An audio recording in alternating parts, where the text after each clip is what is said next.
জুবিন গর্গের মৃত্যুতে নতুন মোড়, গ্রেফতার ম্যানেজার ও ফেস্টিভ্যালের অর্গানাইজার। আসামের জনপ্রিয় গায়ক জুবিন গর্গের সিঙ্গাপুরে মৃত্যুর ঘটনায় এবার নতুন চাঞ্চল্যকর মোড়। গ্রেফতার হলেন গায়কের ম্যানেজার সিদ্ধার্থ শর্মা এবং নর্থ ইন্ডিয়া ফেস্টিভ্যালের অর্গানাইজার শ্যামকানু মহন্ত।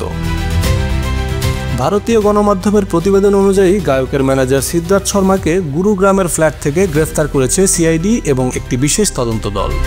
অন্যদিকে নর্থ ইস্ট ইন্ডিয়া ফেস্টিভ্যালের অর্গানাইজার শ্যামকানু মহন্ত সিঙ্গাপুর থেকে দিল্লি ফেরার সঙ্গে সঙ্গেই বিমানবন্দর থেকে গ্রেফতার করা হয়।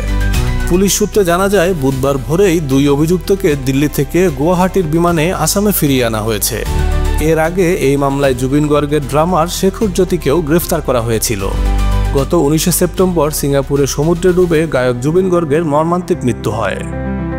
এই ঘটনার তদন্তের জন্য আসাম সরকার বিশেষ ডিজিপি এমপি গুপ্তার নেতৃত্বে 10 সদস্যের একটি টিম গঠন করে। এই তদন্তকারী দলেই ম্যানেজার সিদ্ধার্থ শর্মা এবং অর্গানাইজার শ্যামকানু মহন্তকে তাদের বক্তব্য রেকর্ড করার জন্য তলব করেছিল, কিন্তু নোটিশ জারি হওয়ার পর থেকেই তারা গা ঢাকা দিয়েছিল।